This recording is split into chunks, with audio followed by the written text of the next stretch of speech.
brigando com o meu microfone.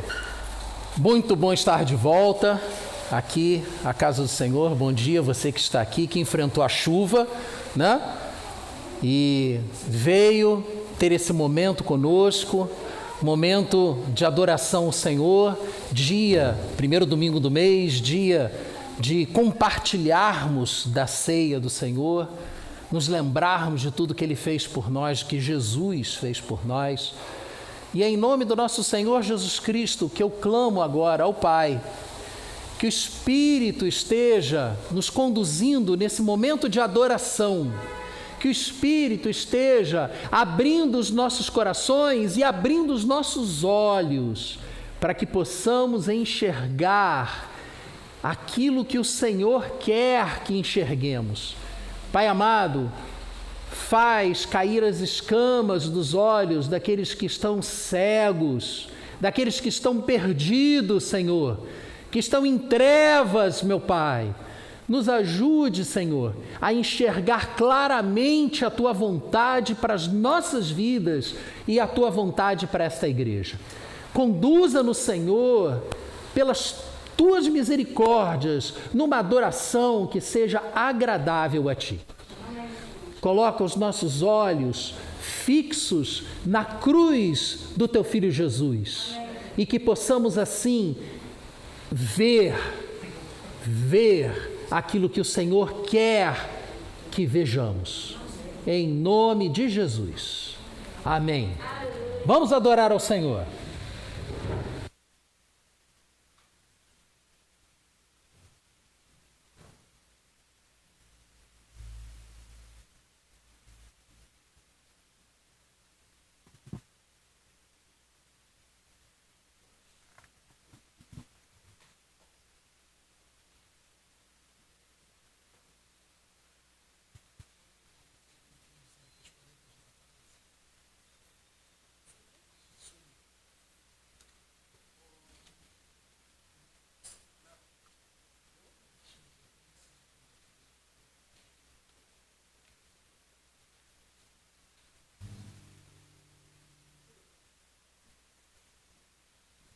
Bom dia você que está aqui, bom dia pessoal de casa. Que alegria é poder estar celebrando o Senhor nessa manhã. Eu estava brincando aqui, né, porque quando eu cheguei, eu falei, eu trouxe uma latinha com várias palhetas e aí eu perdi a latinha. Né, eu trouxe a latinha para a gente não perder as palhetas e agora na hora que eu vim aqui para frente eu esqueci a palheta lá. Vamos adorar o Senhor nessa manhã, dizer que Ele é santo. Eu quero te convidar a cantar essa canção que tem N palavras de adoração ao Senhor, que diz que Ele é lindo, que diz que Ele é o Rei dos Reis, Ele é o Todo-Poderoso. Quero te convidar a adorar o Senhor nessa manhã. Pode passar mais um, Carlos? Isso, mais um. Mais um. Não, volta. Isso aí. Ou é daí ou volta? Tem que voltar. Mais um. Não, você está avançando. Volta, para voltar. Volta. Aí. Isso aí. E aí a canção ela é assim, ó. Eu quero te convidar. Normalmente os homens dessa música ficam assim, a parte das mulheres é tão mais legal. Então a gente vai começar cantando todos juntos a parte lá das mulheres, ok? Se você quiser ficar de pé no seu lugar, vamos adorar o Senhor aqui. Essa canção que diz assim, ó. Tu és o Senhor, és o Rei dos Reis, Todo-Poderoso, Senhor das leis, Deus Emanuel, és o grande eu sou, Príncipe da paz, que ressuscitou, veio com sua graça me dar salvação, trazendo vida, paz e libertação. És o Alfa, o Ômega, princípio e fim, Salvador, Messias, tu és tudo pra mim. Príncipe da paz, quero viver minha vida em ti. E agora a gente volta lá pro início e cantamos assim, ó. 1, 2, 3, vai!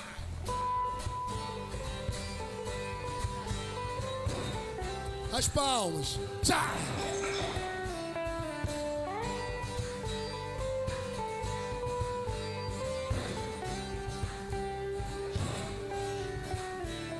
Tu és santo,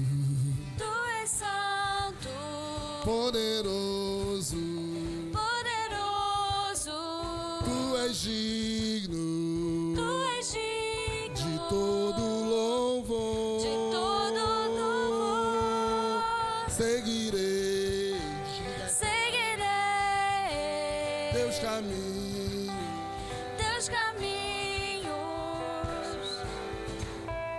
te amarei para sempre.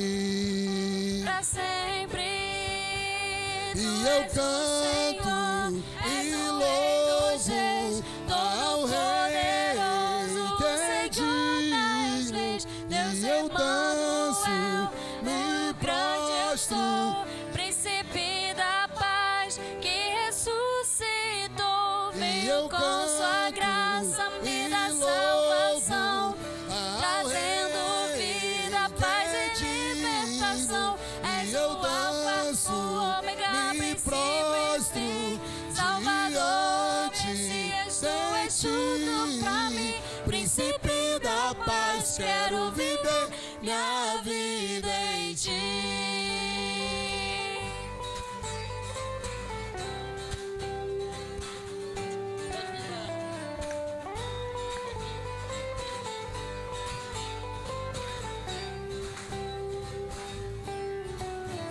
Tu és santo, poderoso, tu és digno, de todo louvor, seguirei teus caminhos, te amarei para sempre. E eu canto e louvo ao Rei que é digno. E eu danço, me prostro diante de ti. E eu canto e louvo ao Rei.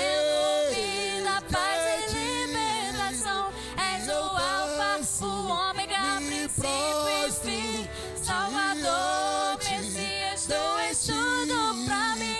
Príncipe da paz, quero viver minha vida em ti. Príncipe da paz, Príncipe da paz, quero viver minha vida em ti.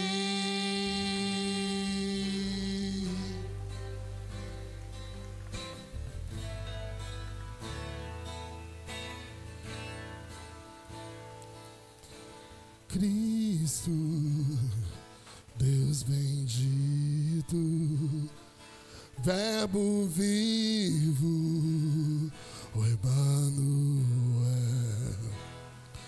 o Cordeiro, o leal, o pão vivo que desceu do céu, meu Rei, rocha inabalável, Rei meu esconderijo, Jesus, fonte inesgotável,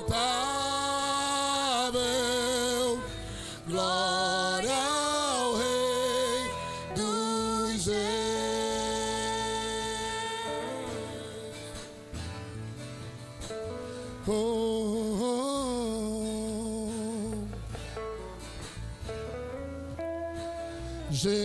Jesus, doce Cristo, Deus bendito, o Emmanuel,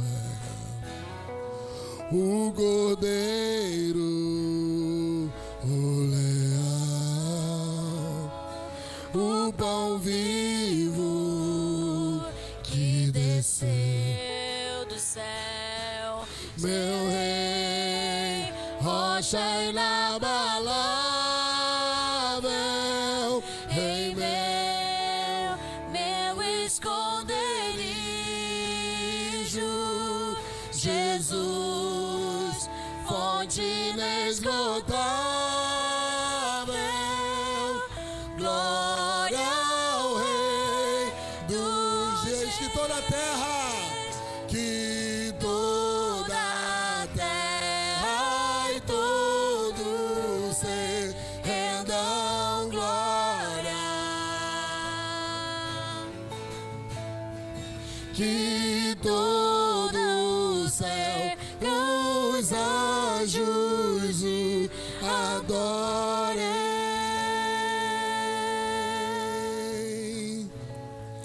que toda língua clamem a... O que é que aquele encontro diz para nós? De que maneira eu preciso me encontrar com Jesus? É isso que temos buscado nessas manhãs de domingo. Na semana passada, nós vimos o encontro de Jesus com um paralítico. Uma pessoa que não andava há muitos anos. 38 anos, pelo menos. Que era deixado ao lado de um poço e que precisava de ajuda. Domingo passado, nós fomos levados a um encontro com as nossas necessidades. Nossas necessidades e nossas incapacidades. Aquele homem era incapaz de se mover sozinho. Qual a sua incapacidade? A qual incapacidade o Senhor veio ao encontro? De qual? Não podemos nos esquecer das mensagens anteriores. Elas continuam vivas, elas continuam falando conosco. Elas estão todas disponíveis. Glória a Deus pela internet. Elas estão disponíveis. Volte lá, veja de novo. Mas hoje, o encontro é com uma outra pessoa, com uma outra necessidade, com uma outra incapacidade. Não é com um paralítico, é com um cego. Mas não é um cego qualquer. É um cego de nascença. Uma pessoa que nunca viu nada na sua vida. Um cego de nascença. Este é o nosso encontro hoje, que veremos hoje. Então, abra sua Bíblia em João capítulo 9, para que você possa acompanhar essa leitura. Eu farei a leitura, mas você deve acompanhá-la. Se você está aqui e não trouxe a sua Bíblia, nós temos algumas Bíblias que podem ser emprestadas para você.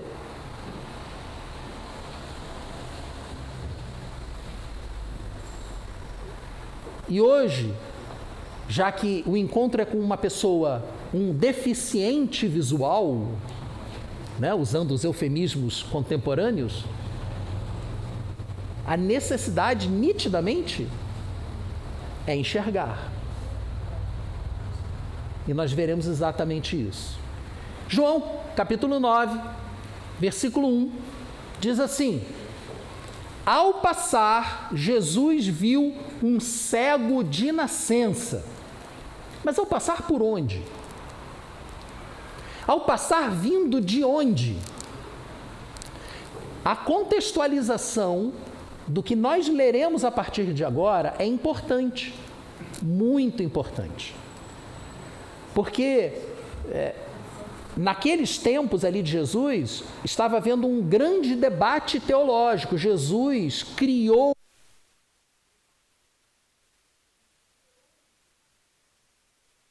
onde? No templo. Em João capítulo 8, o capítulo começa com Jesus sendo procurado por algumas pessoas, mestres da lei, pessoas comuns, em busca do juízo. É o início do capítulo 8, o anterior. Porque uma mulher foi flagrada em adultério e pela lei ela tinha que ser morta. Jesus então foi chamado para julgar o caso. Se ele condenasse a mulher pela lei, ele então talvez estivesse se contradizendo no momento em que ele estava falando sobre perdão, amor. Mas se por outro lado ele simplesmente mandasse a mulher embora e desconsiderasse o seu pecado, aí ele estava quebrando a lei. Então era uma pegadinha que fizeram com Jesus. Era uma armadilha. Mas Jesus não ia se deixar pegar por uma armadilha. E ele então confirmou, é verdade, ela pecou e pela lei ela é digna de ser morta. Então aquele que não tem nenhum pecado, lance a primeira pedra, seja o responsável pela morte dela. Porque a lei diz que caia o sangue daquele que for morto sobre a cabeça de quem o matar.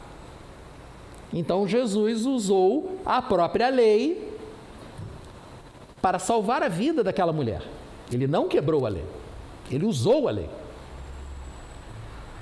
Está tudo lá, isso é outra história, mas é só para vocês entenderem o que está acontecendo aqui. E aí então,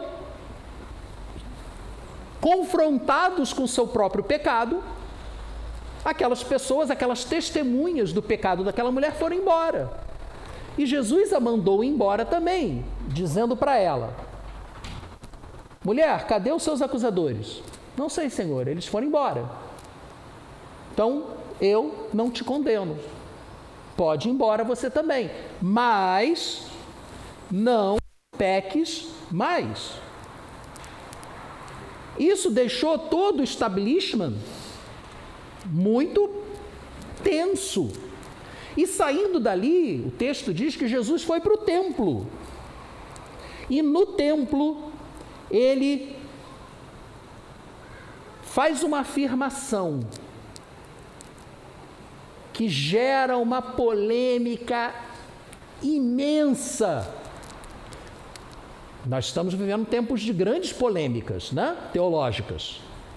Muita gente diz assim: a teologia não tem valor nenhum. Para que teologia? Né? Não tem gente que pensa assim? Não, olha só, no tempo de Jesus as pessoas estavam disputando por uma questão teológica. E a disputa fica tão acalorada, o capítulo 8 é longo, tá? A disputa fica tão acalorada que olha só o que acontece. Está aqui, ou deveria estar aqui, agora está. João capítulo 8, finalzinho, os 2 últimos versículos do capítulo 8, que exatamente precedem o 9:1 que eu acabei de ler, né? E passando, Jesus viu o cego de nascença. Passando, vindo da onde? Vindo do templo. Olha o que aconteceu lá no templo. Eu lhes afirmo que antes de Abraão nascer, eu sou, ego e mi. Eu sou. Quem é que falou eu sou? Vocês se lembram quem falou eu sou? Foi a voz na sarça, na moita que pegava fogo. Senhor, qual o seu nome? Eu sou. Jesus afirmou para Deus. E quando ele falou isso, os judeus no pátio do templo pegaram em pedras para apedrejá-lo. Veja, o capítulo 8 tem 2 cenas de apedrejamento. 2 cenas de apedrejamentos que não aconteceram. O primeiro porque Jesus não deixou, o segundo porque Jesus não deixou. Porque ele, o que ele fez? Ele se escondeu. Percebe que em cada situação Jesus age de uma maneira diferente? Diante daquela multidão que queria apedrejar a mulher, ele usou de argumentação. Ele não confrontou aquelas pessoas de forma enfática. O texto bíblico diz que ele estava agachado no chão, desenhando na areia. E aí as pessoas foram indo embora. Agora não. Agora, se ele se agacha no chão para desenhar na areia, ele ia morrer apedrejado. Então, vejam que as situações são diferentes. O resultado seria o mesmo, alguém ia morrer. Mas Jesus não tinha chegado o tempo dele ainda. Então, ele se esconde, ali naquela multidão, ele consegue se esconder e sai do templo. Mas qual foi a afirmação inicial de Jesus que gerou toda essa discussão de 30, quase 40 versículos? Eu sou a luz do mundo. Ele começa o argumento, chega no pátio do templo, eu sou a luz do mundo. Quem me segue nunca andará em trevas, mas terá a luz da vida. Uau! Isso não é uma afirmaçãozinha qualquer. Isso é uma afirmação muito séria. A gente precisa, nessa hora, lembrar que a realidade deles era muito diferente da nossa. No tempo deles não tinha energia elétrica. Você se lembra a última vez que faltou luz na sua casa? Quem é que se lembra aí? Tem gente que nem se lembra, né? Olha só, como é que você se sentiu quando faltou luz na sua casa? Normalmente só falta luz à noite, né? Já notaram isso? Que raramente falta luz de dia, normalmente é à noite. Como é que você se sente quando falta luz em casa?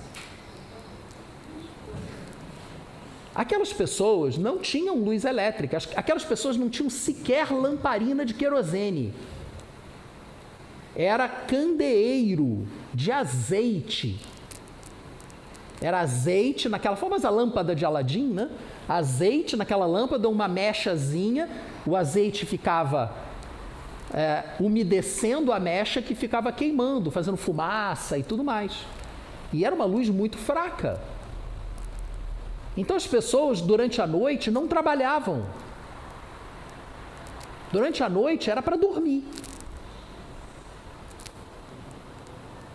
E todo mundo acordava quando amanhecia. Natural.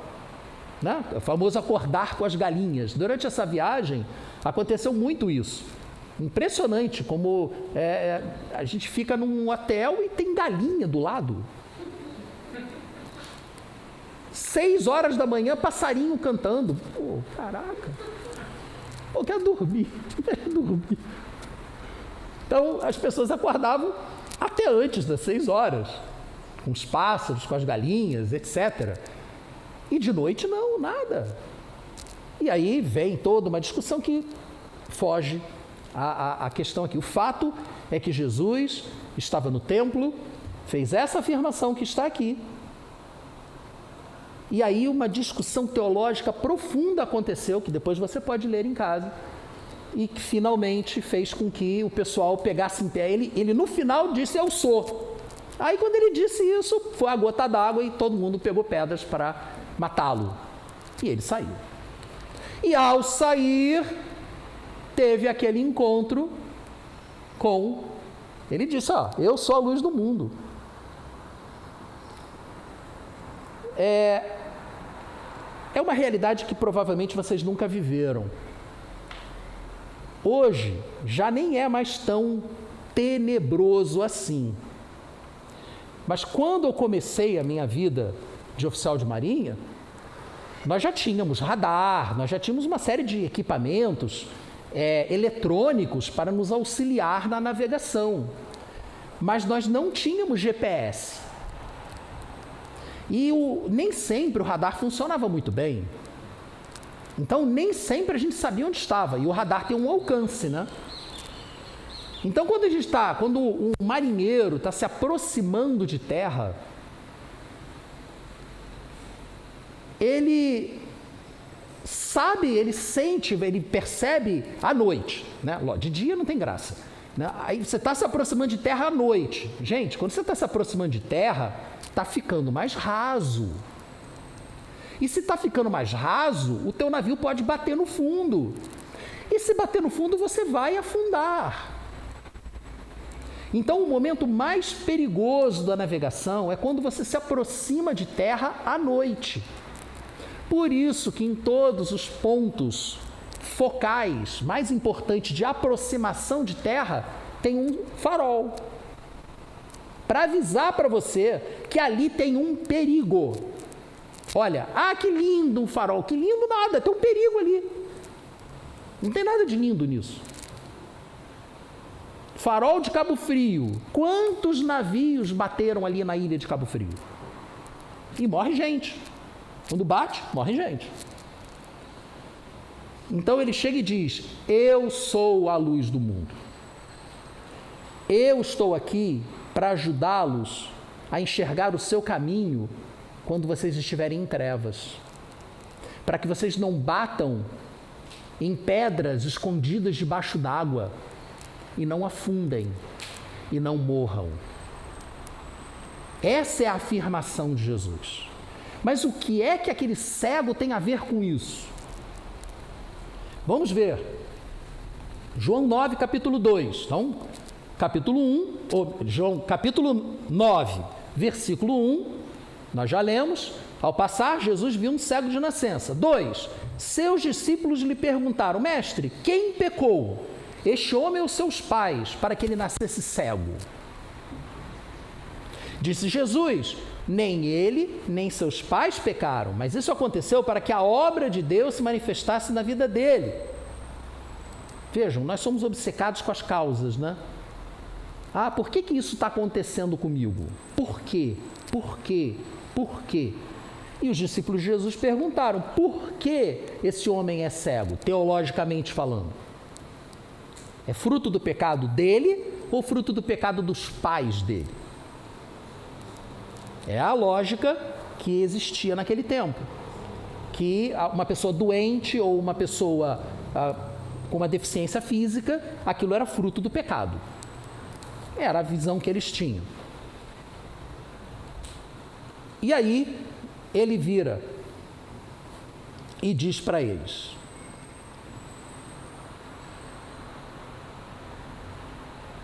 nem ele, nem seus pais pecaram, mas isto aconteceu para que a obra de Deus se manifestasse na vida dele. Então não foi por quê, foi para quê. Aquilo tinha um propósito, o que estava acontecendo na vida dele tinha um propósito. Poxa, mas Deus permite uma pessoa nascer cega porque tem um propósito para a vida daquela pessoa que passa pela cura da sua cegueira? Deus permite que uma pessoa fique doente porque Deus tem um propósito na vida da pessoa? Deus permite uma pessoa sofrer porque tem um propósito para a vida da pessoa? Não era melhor não deixar a pessoa sofrer? Aí que está a questão das prioridades. Nós somos ensinados pela nossa cultura que a coisa mais importante que existe é ser feliz. E ninguém vai ser feliz doente, muito menos cego de nascença. Pelo menos não para a nossa cultura. Então, se Deus é bom, se Deus é amor, jamais permitir um negócio desse. Jamais. Essa é a lógica que permeia a nossa cultura. Mas a lógica de Deus é diferente. Deus não está preocupado em sermos felizes. Deus está preocupado em sermos salvos, em sermos transformados, em vivermos eternamente com Ele. E se para isso acontecer for necessário passarmos por situações como a que este homem passou, então Deus permite que isso aconteça nas nossas vidas, sim. E eu sei que isso dá um nó na cabeça da gente, porque nós temos sido ensinados uma compreensão do sentido do que significa amor. E é uma compreensão equivocada, segundo o padrão da Bíblia. Por exemplo, quem ama corrige, segundo a Bíblia. O pai que não corrige o filho não está amando o filho, segundo a Bíblia. Mas hoje em dia corrigir filho, não, vai traumatizar. Quem está certo? A cultura ou a palavra de Deus? Quem é o nosso mestre? Quem é a nossa fonte? Nosso critério? É isso que a gente tem que se perguntar. Então, a pergunta que devemos fazer quando estamos passando por uma situação muito ruim, como a deste homem, não é: mas por que isso está acontecendo comigo? E sim, qual o propósito de Deus na minha vida no meio dessa circunstância? O que Deus quer fazer? Por que Deus permitiu, olhando para frente e não olhando para trás? E então, Jesus continua e diz assim, versículo 4: enquanto é dia, precisamos realizar a obra daquele que me enviou. A noite se aproxima, quando ninguém pode trabalhar. Enquanto estou no mundo, sou a luz do mundo. Enquanto estou no mundo, sou a luz do mundo. Não foi essa afirmação que ele fez no capítulo anterior e que gerou toda uma discussão teológica no templo? Ele sai do templo, foge do templo para não ser apedrejado, encontra um cego de nascença e diz para os seus discípulos que aquela doença não é culpa dele, nem dos pais dele, mas aquela doença é para que Jesus prove a afirmação que ele fez lá atrás, no templo. Ele está provando para os seus discípulos o que ele disse no templo e as pessoas não acreditaram. Será que vocês acreditaram que eu sou a luz do mundo? Disse isso Jesus para os seus discípulos. Vocês me ouviram falando isso lá? E vocês ouviram? Receberam isso que ouviram? Vocês creem nisso? Então vejam o que vai acontecer. Eu vou provar para vocês que eu sou a luz do mundo. Versículo 7. Tendo dito isso, aliás, versículo 6, desculpe. Tendo dito isso, Jesus cuspiu no chão, misturou terra com saliva e aplicou-a aos olhos do homem. Então lhe disse: vá lavar-se no tanque de Siloé, que significa o enviado. Olha que coincidência, vai se lavar no tanque do enviado. Jesus é o enviado, é o Messias. Vá lavar-se no tanque de Siloé. Mas por que terra? Por que fazer lama com cuspe e aplicar nos olhos? Os olhos, nós veremos, eram fechados. Não era... sabe aquela pessoa deficiente visual que usa um óculos para que as pessoas não se sintam incomodadas por aqueles olhos vidrados, né? Não era o caso desse homem. Os olhos dele eram fechados. Provavelmente ele nem tinha globos oculares, porque os olhos eram fechados. O texto diz isso. Ele abriu os meus olhos. Abriu. E nós somos formados do quê?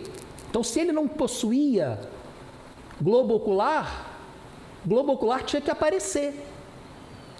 E nós somos formados do pó da terra. Gênesis 2:7 diz isso pra gente, que Deus nos formou do pó da terra. E Jesus cuspiu no pó da terra e misturou a lama e aplicou a lama nos olhos daquele cego. Por isso a lama. O homem foi, lavou-se e voltou vendo. Aleluia! O homem voltou vendo. Gente, isso é sobrenatural, isso é absurdo, isso não existe. Como é que uma pessoa pode ser curada do câncer? Isso não existe. Como é que um cego pode voltar a ver? Isso não existe, isso não é humano. Isso não é fruto de força de vontade, de pensamento positivo, de universo conspirando a seu favor. Isso é a ação sobrenatural de Deus. E Jesus estava ali para provar que ele era Deus. É Deus, porque ainda está vivo. Ele estava ali para provar o eu sou. Porque só Deus faz esse tipo de coisa. Só Deus tem esse poder. Nenhum homem tem esse poder. A medicina hoje pode ir lá e trocar a córnea e fazer uma pessoa voltar a enxergar. A medicina consegue fazer isso. Os seres humanos conseguem, mas a medicina não consegue colocar globos oculares novos em alguém. Pelo menos não ainda, né? Pode ser que ainda desenvolva algum tipo de chip, né, que receba os estímulos da luz e transforme aquilo em sinais elétricos que façam o nervo óptico voltar a funcionar. Não sei, isso pode ser que aconteça no futuro, mas por enquanto ainda não chegamos lá não.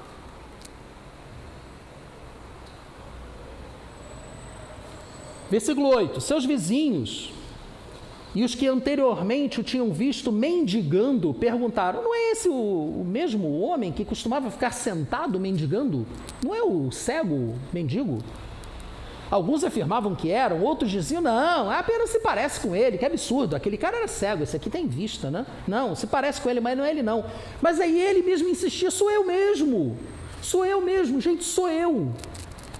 Vocês não estão enganados não. Abram seus olhos e me vejam, porque os olhos foram abertos, sou eu.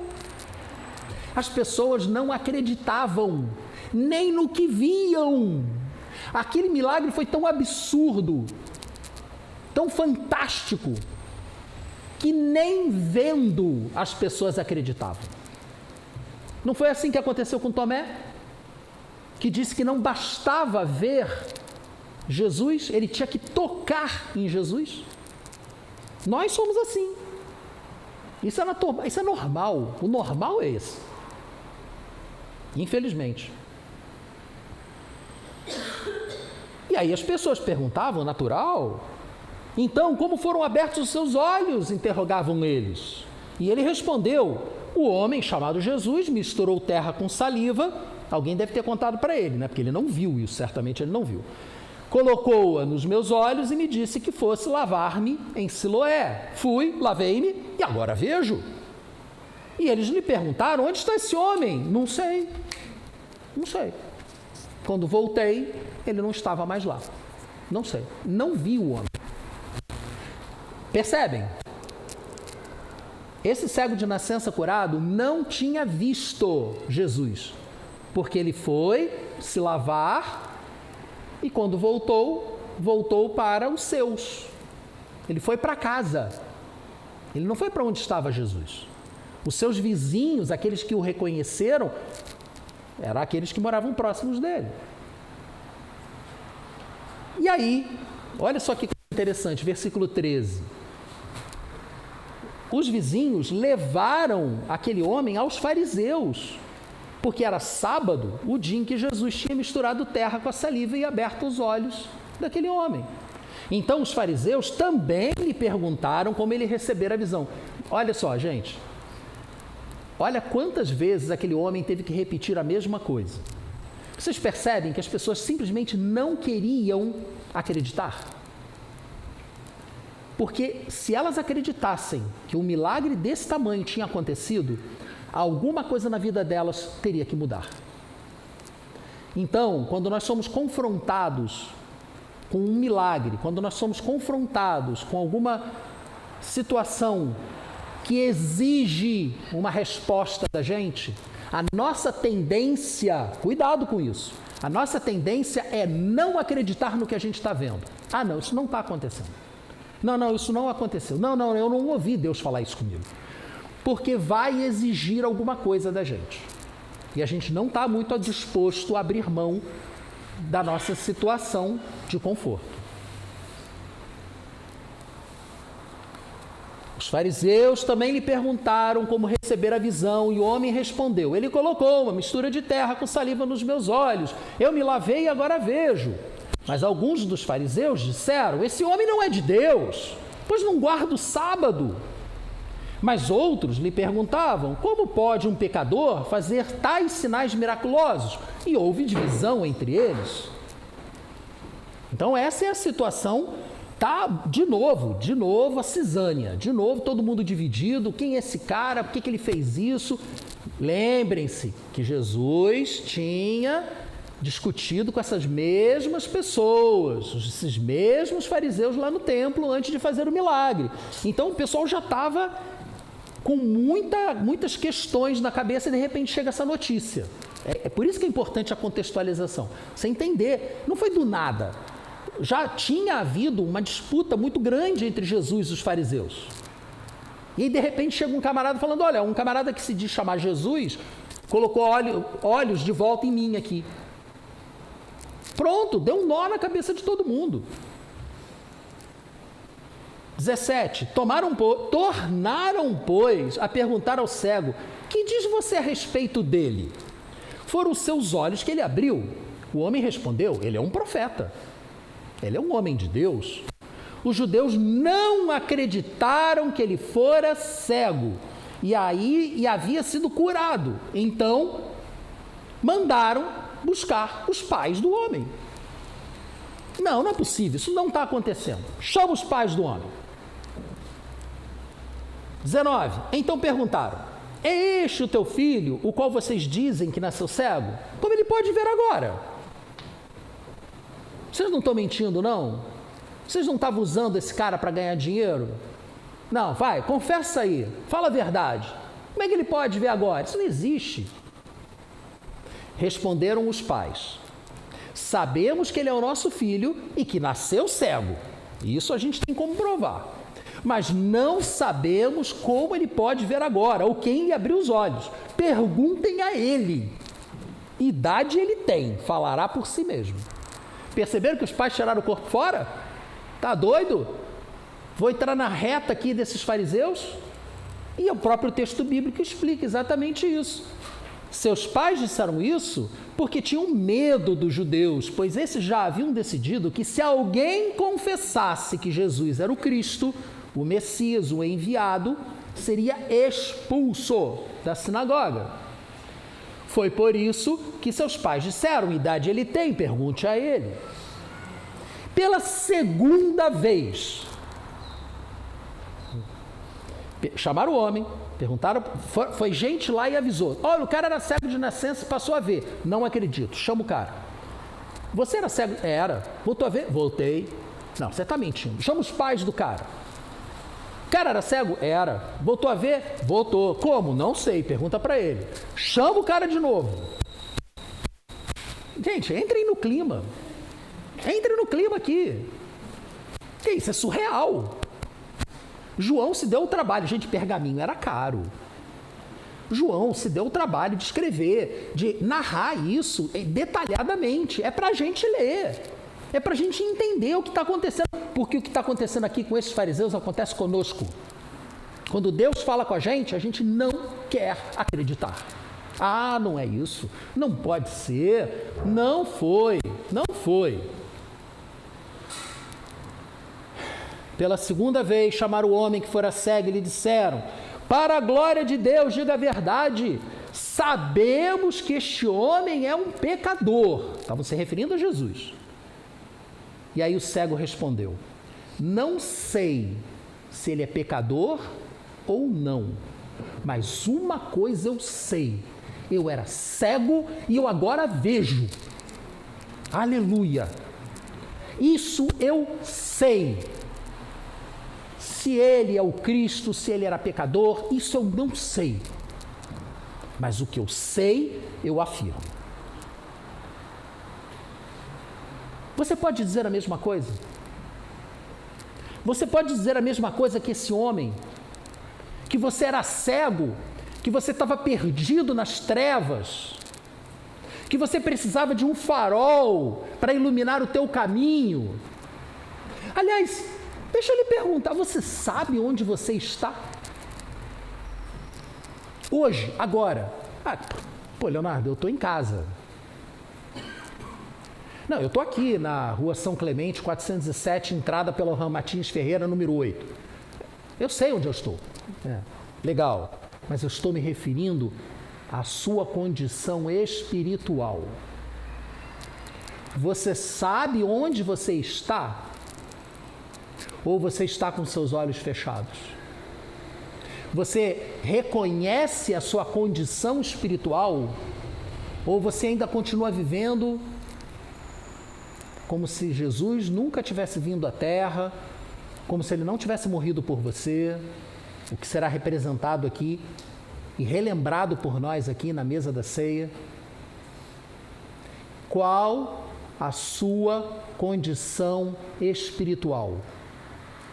Trevas ou luz? Você está precisando que seus olhos se abram? Você está se sentindo perdido? Meus olhos estão abertos, mas eu não enxergo nada. Sim.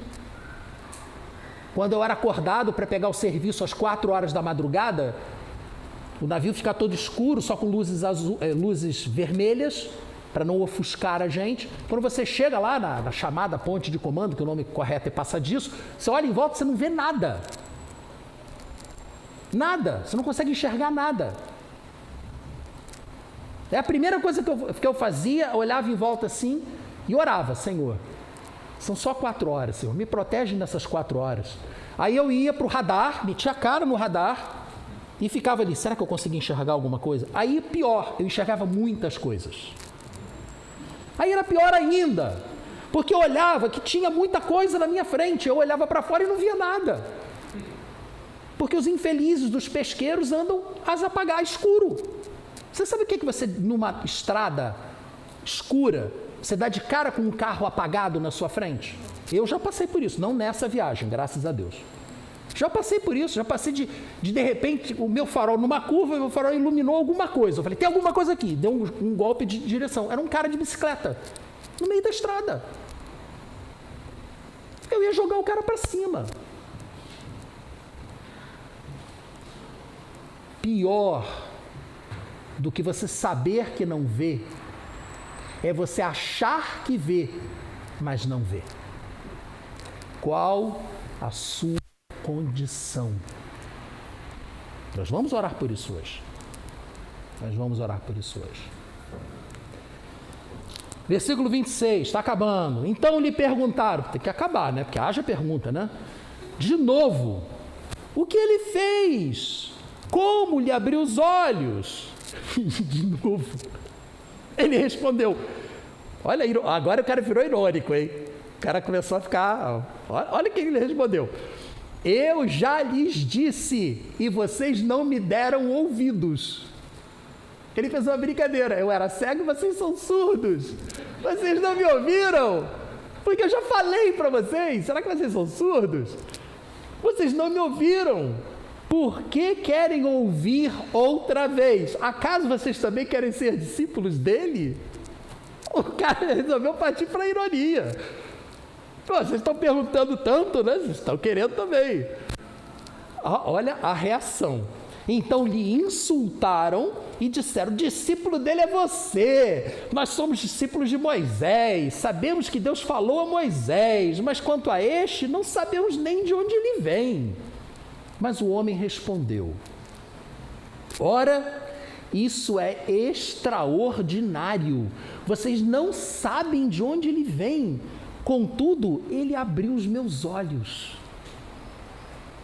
Sabemos que Deus não ouve pecadores, né? Mas ouve o homem que o teme e pratica sua vontade.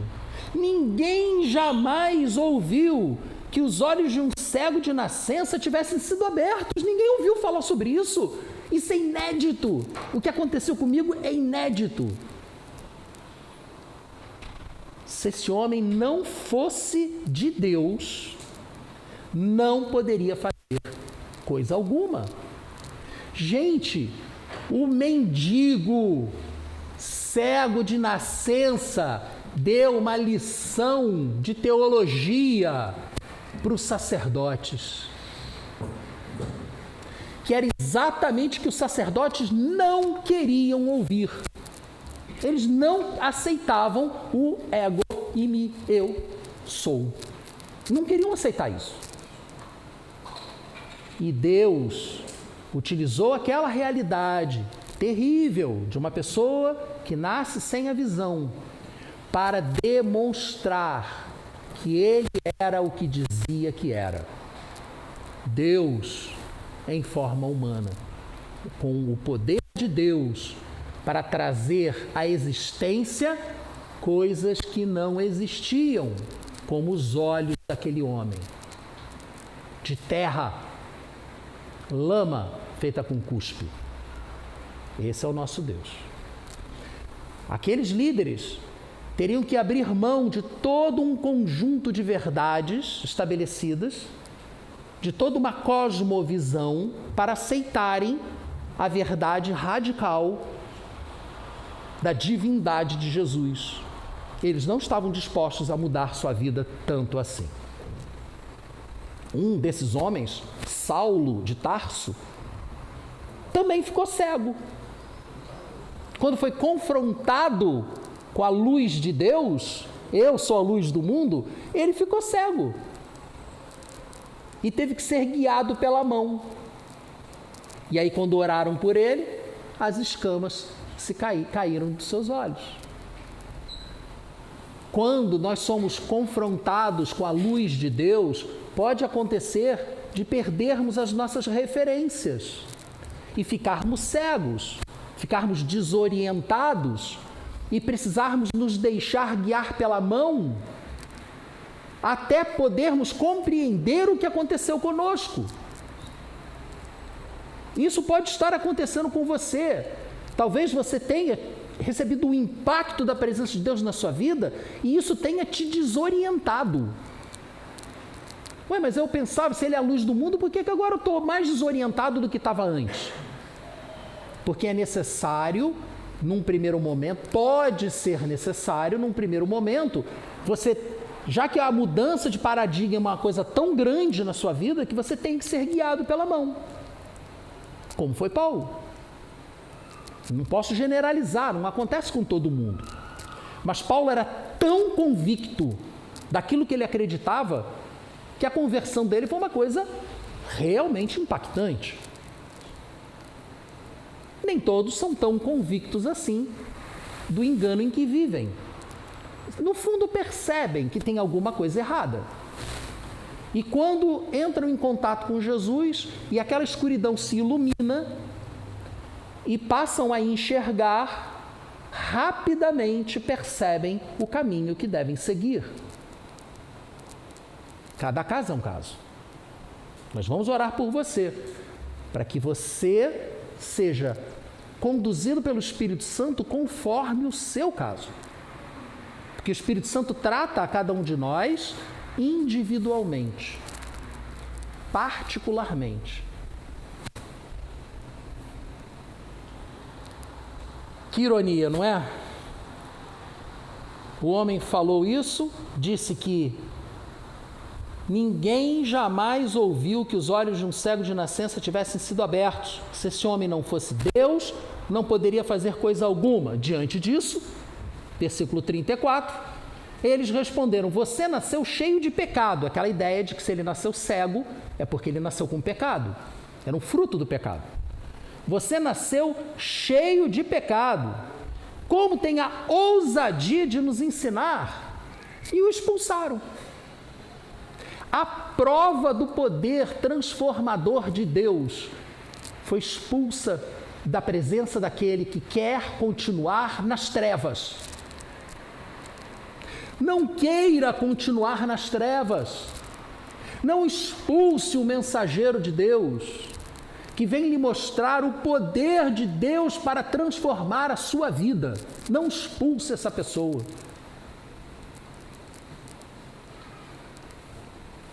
Ore a Deus. Converse com Ele. Foi o que este homem fez. Ao ser expulso, Jesus ouviu, versículo 35, que o homem tinha sido expulso e foi até ele. Foi até ele. E disse: você crê no Filho do Homem? Que era uma forma daquele tempo de chamar o Messias, o enviado de Deus, o Filho do Homem. Você crê no enviado de Deus? Perguntou o homem: quem é ele, Senhor, para que eu nele creia? Aquele homem, num primeiro momento, não reconheceu Jesus. Ele era cego, ele não viu Jesus. Quem é ele para que eu nele creia? E disse Jesus: você já o tem visto. Agora você é capaz de vê-lo. E então o homem o reconheceu. Talvez pela voz. Maria só reconheceu Jesus depois de Jesus ter ressuscitado, quando Jesus já chamou pelo nome. Lembram disso? Está lá no finalzinho de João. Maria foi para o túmulo estava vazio, chamou os discípulos foram lá, estava vazio, continuava vazio. Os anjos disseram para Maria: Maria, quem que você está procurando? Eu estou procurando Jesus. Não está aqui não. Aí aparece Jesus. E aí, Maria? E aí? Tudo bem? Qual o problema? Levaram meu mestre, foram levados. Não reconheceu. É tão incrível. Olha que Jesus ficou 3 anos dizendo que ia morrer e ressuscitar. Ninguém acreditou. Nem seus discípulos acreditaram. Maria estava vendo Jesus ressurreto na frente dela e não reconheceu. Aí ele vira para ela e fala: Maria. E o tom de voz, aí ela o reconheceu. Esse é Jesus. Os discípulos não reconheceram, ninguém acreditou. Quem nos convence é o Espírito Santo. Só o Espírito Santo é capaz de nos convencer. Não vai ser por argumentação humana, não vai ser por lógica, só seremos convencidos da divindade de Cristo se o Espírito Santo nos convencer. Aí então os nossos olhos se abrirão e então nós veremos quem Ele é e perceberemos que isso exige uma resposta nossa. Ele não veio aqui só para resolver o seu problema e deixar você feliz. Não foi para isso que Jesus morreu na cruz, para você ficar feliz. Jesus morreu na cruz para que você pudesse se reencontrar com Deus e passar a eternidade junto com Ele. E isso pode levar a gente nessa terra a passar por vales de muito sofrimento. Pode ser necessário. Deus tem seus planos. Ele nunca prometeu felicidade completa. Pelo contrário, Ele disse: no mundo vocês vão passar por aflição, mas tenham bom ânimo, eu venci o mundo. Tenham bom ânimo para passar pelas aflições. Quando seus olhos foram abertos e sua atenção foi dirigida à fonte do milagre, ele creu. E no versículo 38 está escrito: o homem disse: eu creio, e o adorou. É para isso que os nossos olhos são abertos, para que nós adoremos o Senhor. Não é para a gente ser feliz, satisfeito e realizado na vida. Essa é consequência de vivermos junto com o Senhor. Mas para vivermos junto com o Senhor, nossos olhos têm que ser abertos. Precisamos ser conduzidos a um encontro com Jesus. E esse encontro transformará a sua vida. Jesus disse, para acabar: eu vim a esse mundo para julgamento. Olha só, ele não tinha acabado de dizer para a mulher: não te julgo, nem eu vou te julgar, mas aqui ele está dizendo: eu vim para julgamento. Haverá julgamento. Engana-se, ilude-se quem acha que não haverá julgamento. Haverá julgamento, sim. Pecado é pecado, sim. Eu vim ao mundo para julgamento, a fim de que os cegos vejam e os que veem se tornem cegos. Os que sabem, os que acham que sabem, esses não vão entender nada. Mas os que humildemente se submeterem ao cuspe de Jesus, terão seus olhos abertos e passarão a ver. E esses o adorarão e viverão para sempre. Mas quem permanecer cego, não é para todo mundo, infelizmente. Alguns fariseus que estavam com ele ouviram-no dizer isso e perguntaram: acaso nós também somos cegos? A gente, quando ouve um negócio desse, pergunta: será que eu sou cego? Será que ele está dizendo que eu sou cego? É normal a gente se questionar: será que eu sou cego? Mas disse Jesus: se vocês fossem cegos, se vocês reconhecessem a fragilidade de vocês, vocês não seriam culpados de pecado. Porque vocês se arrependeriam e eu poderia curá-los, perdoá-los. Mas porque vocês dizem que conseguem me enxergar, mas não me enxergam, a culpa de vocês permanece. Percebem que se você acha que já sabe, a culpa permanece. O perdão de Deus não é automático. Por favor, não se deixe enredar por essa mentira do diabo. O perdão de Deus não é automático. É necessário que você se arrependa. É necessário que os seus olhos se abram, sejam abertos pelo Espírito Santo. 2 homens foram para a cruz com Jesus. Um deles reconheceu que aquele era o Filho de Deus e ouviu Jesus dizendo para ele: você estará comigo no paraíso. O outro não. O outro não. Precisamos ter a humildade de reconhecermos que precisamos ter os nossos olhos abertos. Você está pronto a reconhecer a sua cegueira espiritual? Você está pronto a se colocar nas mãos de Deus para que o Espírito Santo venha esclarecer a realidade espiritual para a sua vida? Que Deus mostre, não sou eu não, tá? Não estou aqui para apontar pecado de ninguém. Não compete a mim isso.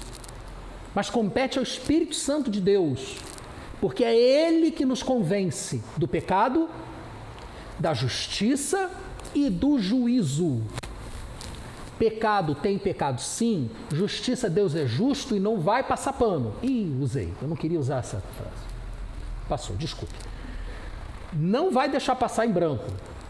Não vai. Não se engane, não se deixe enganar com isso. Há pecado, há justiça e haverá juízo. E quem nos convence disso é o Espírito Santo. Deixe o Espírito Santo abrir seus olhos. Deixe o Espírito Santo mostrar para você o que é que você precisa fazer. Onde você está, espiritualmente falando. E para onde você deve ir. Você quer se colocar nas mãos de Deus nesse momento? Você quer que o Espírito Santo fale com você ou prefere nem ouvir? Se você quer, eu quero orar por você. Mas eu vou orar por você com os elementos na mão. Nós vamos distribuir agora os elementos. O pão, que deverá ser comido por todos nós, em memória do sacrifício de Cristo por nós, do corpo dele que foi rasgado por nós. E o cálice, que representa o sangue de Jesus derramado na cruz por nós. Você vai receber os elementos, vai mantê-los em mãos e vai aguardar para que nós possamos partilhar dele juntos. Se você tem dúvida se deve ou não participar desse momento, só tem uma questão que você tem que responder. Isto aqui, este momento que iremos fazer, participar, ele só faz sentido para quem crê. Se você crê que Cristo se sacrificou por nós, por você, não por nós no atacado, tá? Por você no varejo, então faz sentido isso aqui para você. Mas se você não crê, Não vai fazer. É pão e suco de uva. É pão e suco de uva. Mas se você tem suas dúvidas e quer participar desse momento porque você sente que Deus quer falar com você, então haja por fé. Eu vou participar, eu não entendo muito bem isso não, mas eu vou participar porque eu creio que Deus vai falar comigo. Amém para isso. Então participe. Participe desse momento conosco. Eu vou pedir que o Silas, avisei você antes, esqueceu. E a Malu, cadê a Malu? Chama ela lá, por favor.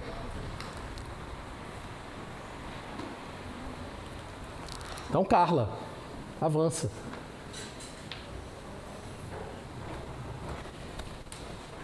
Você vai receber, já a Carla vai fazer as vezes. Obrigado. Se você está em casa, eu peço que você aguarde. Você já está com o seu pão, o seu cálice em mãos. Aguarde, fique em oração nesse momento. Quem está aqui também ficará em oração nesse momento, ouvindo a música, adorando o Senhor, enquanto o cálice e os elementos são distribuídos. Você vai receber primeiro o pão. Você vai pegar a pinça, vai pegar o pão com a pinça. Só você vai ter contato com o pão. Quem cortou o pão limpou as mãos antes. Eu sei que tem um kit ceia lacrado, tá? Eu sei que tem um kit ceia lacrado, mas dá tanto trabalho para abrir que a gente não está usando.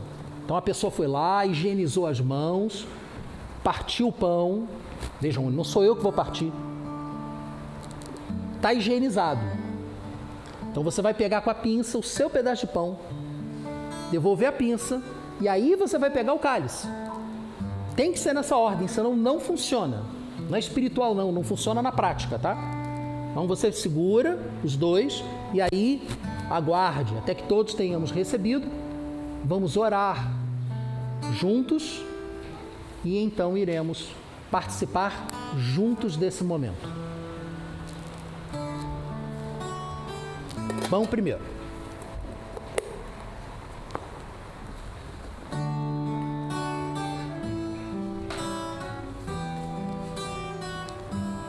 Álcool.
Pode ficar sentado.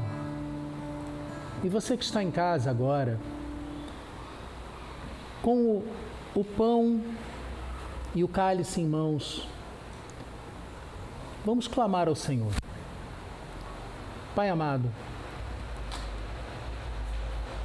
abra os nossos olhos, Senhor. Abra os nossos olhos para que possamos ver o que o Senhor deseja que vejamos.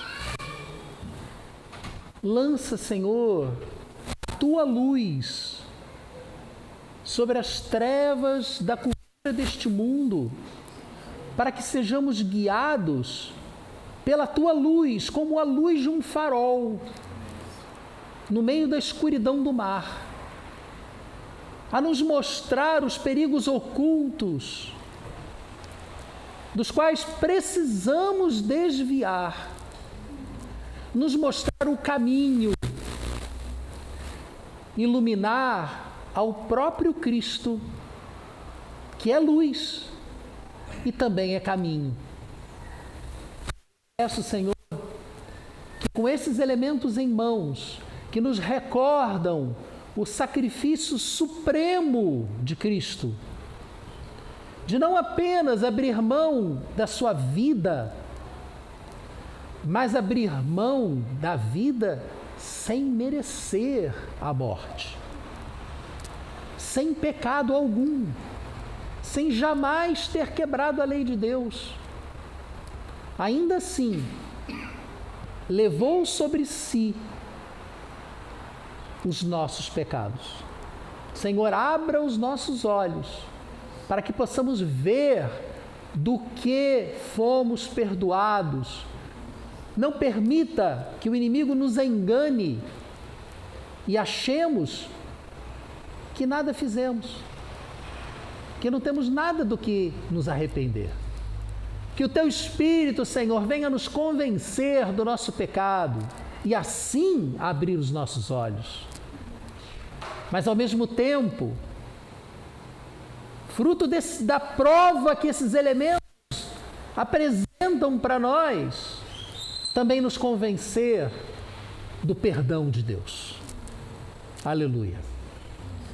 Que cada um de nós veja a sua situação espiritual, mas veja também o perdão que vem do Senhor. Sinta paz.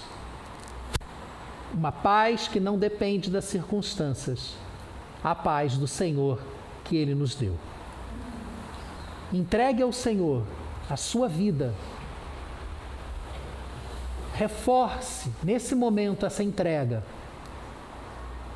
Coma do pão, beba do cálice e louve ao Senhor como aquele homem cego fez quando se viu face a face com quem o havia salvado. Em nome de Jesus.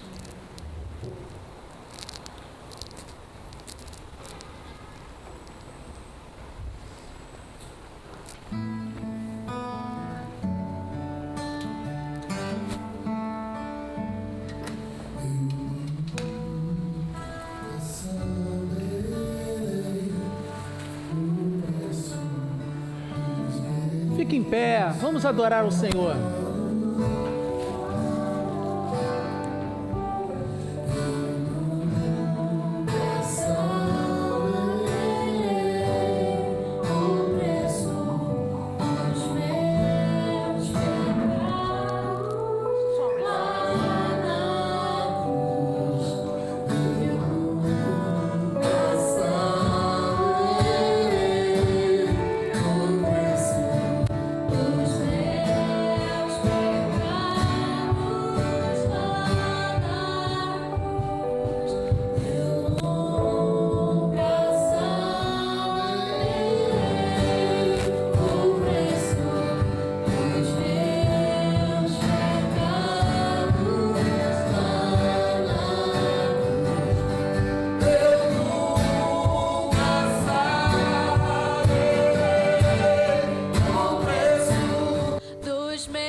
vim para adorar-te,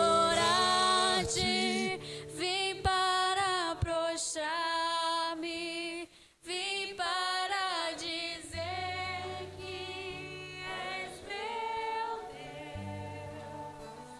Deus, totalmente amável, totalmente digno, tão maravilhoso para mim.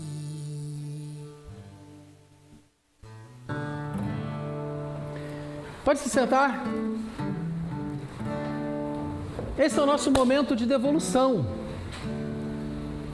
Mas após o momento de devolução,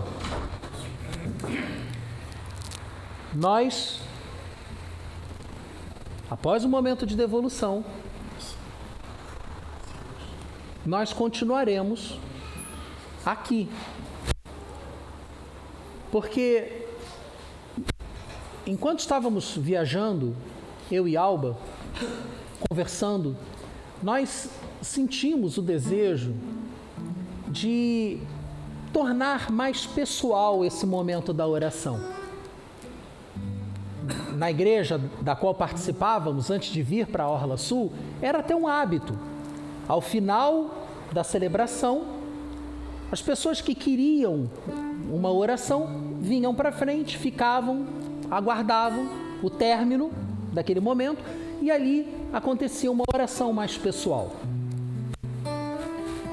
Eu conversando com a Alba sobre isso, fomos assistir a mensagem do domingo passado e olha só que Jesus se desceu. Silas, que estava conduzindo esse momento, sentiu que Deus o estava dirigindo a fazer exatamente isso. E ao final, convidou as pessoas que quisessem receber uma oração particular para que assim fizessem. E foi uma bênção. Então nós passaremos a fazer isso. Sempre ao final da celebração, nós vamos encerrar a transmissão e vamos estar aqui orando com as pessoas. Vamos manter a distância, né? Sentadas, nada uma do lado da outra. Ok, vamos cumprir tudo que tem que ser cumprido, mas vamos estar orando pelas pessoas aqui. Com máscara, não tem problema, Deus ouve.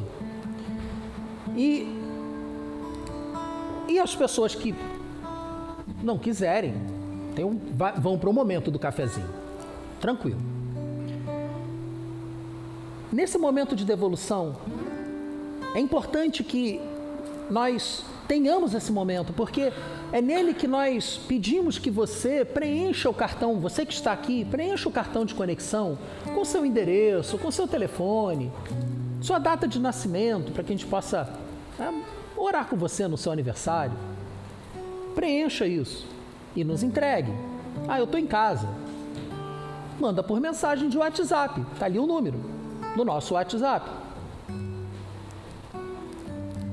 Você tem motivo de oração? Você pode escrever no cartão de conexão ou mandar por WhatsApp, junto com seus agradecimentos, seus comentários. Então, o momento de devolução também é para isso. E também é para devolver a Deus a 10ª parte daquilo que Ele te deu. Nós chamamos de dízimo, é o reconhecimento de que é Deus quem sustenta a sua vida. Fruto do seu trabalho, mas abençoado e mantido por Deus. Agora, se Deus motivou você a ser mais do que fiel, a ser generoso, você pode dar uma oferta, ou uma oferta para a manutenção dessa estrutura, porque os dízimos não sustentam a nossa igreja, não são suficientes. Então nós dependemos das ofertas para fecharmos o mês. Esse mês, depois de um setembro muito pesado, muito difícil, o mês de outubro foi equilibrado. Louvado seja o Senhor.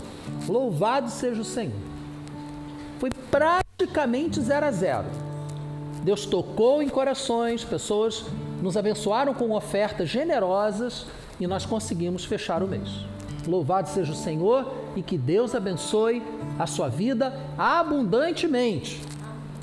Mas nós não olhamos só para nós. só para esta casa e suas necessidades, que são reais, mas nós olhamos também para fora. E esse mês de outubro, nós recebemos quase R$4.000 em ofertas na conta do Coração Social. 2.000 para uma creche. Eu achava que a creche ficava lá no Rio das Pedras. Não, fica no Morro dos Macacos. Então, uma creche no Morro dos Macacos vai receber R$2.000 de oferta, e a Casa Viver, lá em Costa Barros, receberá outros R$2.000 de oferta, graças à sua generosidade. Coisas separadas. E, finalmente, nós temos uma notícia triste para dar. Muito triste. Ele é exagerado, mas é muito triste mesmo. Eu peço que você fique de pé agora, porque nós vamos abençoar um casal. Chame, por favor. Nós vamos abençoar uma família, na verdade, que está deixando o nosso convívio físico, né? Continuará conosco à distância, só que nesse caso é à distância mesmo, porque eles vão para Manaus, longe, lá na confluência do Negro com Solimões, ok? É perto dali, perto. Na verdade, Manaus fica no Rio Negro. Mas nós vamos nos despedir dessa família e, como é nosso hábito, nós vamos orar por eles. Enquanto a Natália não chega, junto com a Alícia, eu quero orar pelos aniversariantes. Então, vamos agora orar pelos aniversariantes do mês de outubro. Se você fez aniversário no mês de outubro, eu não estou com a lista dos aniversariantes aqui, mas nós vamos orar por você. Se você se casou no mês de outubro, nós vamos orar por você agora. A lista tem um número restrito de pessoas.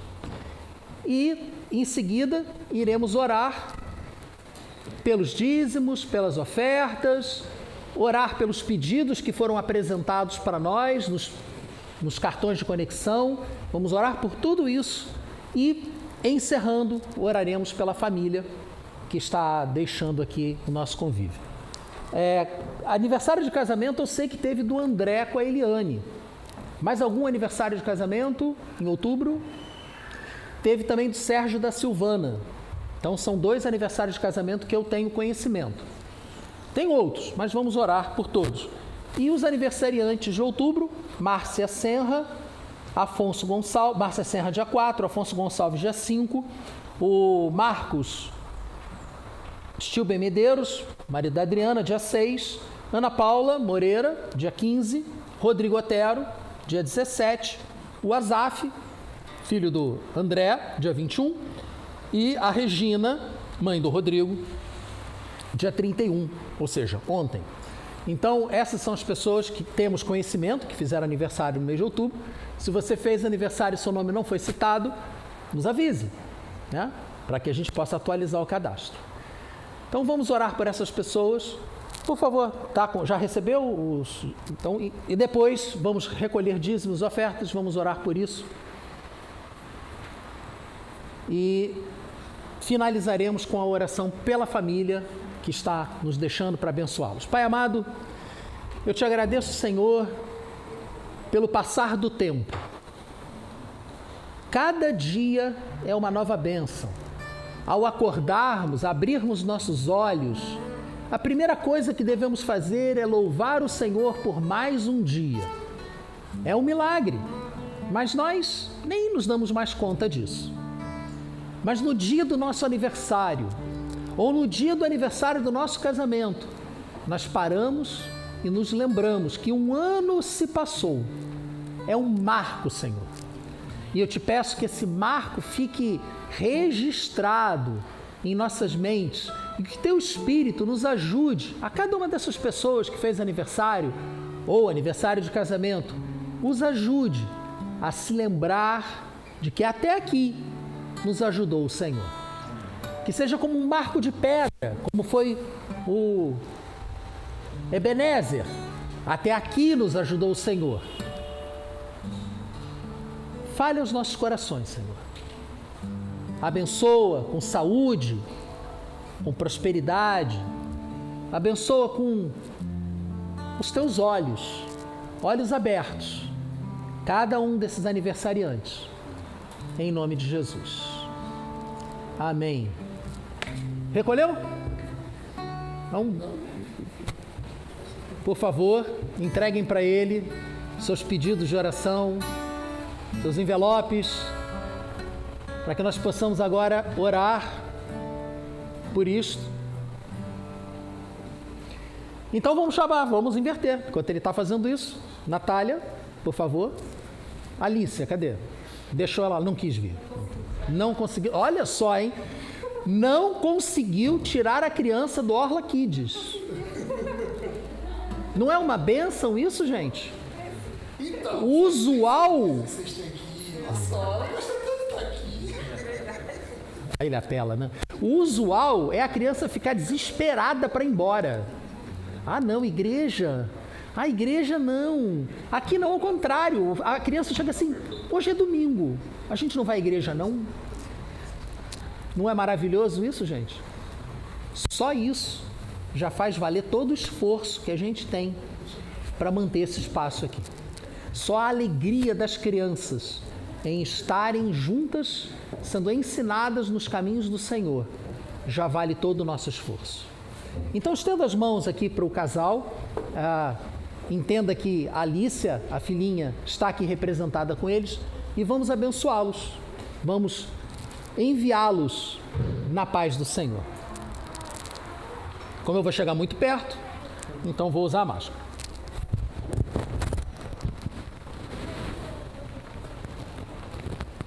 Pai amado, te agradecemos, Senhor.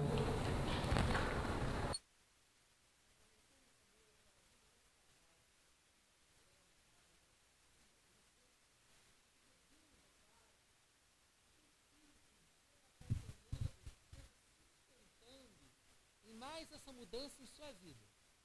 Eu te peço, ó Pai, que o Senhor os sustente, que o Senhor não deixe que eles se sintam sós, que o Senhor os conduza a uma igreja, a uma família igreja, onde eles possam crescer na fé, desenvolver seus dons e contribuir para o crescimento do corpo de Cristo, assim como cada um de nós aqui na Orla Sul.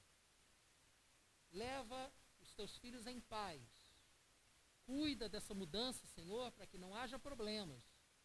É o que te pedimos e já te agradecemos, porque pedimos em nome de Jesus. Amém.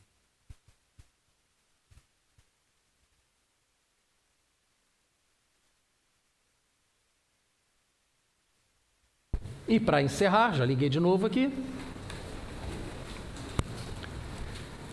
Estenda suas mãos mais uma vez para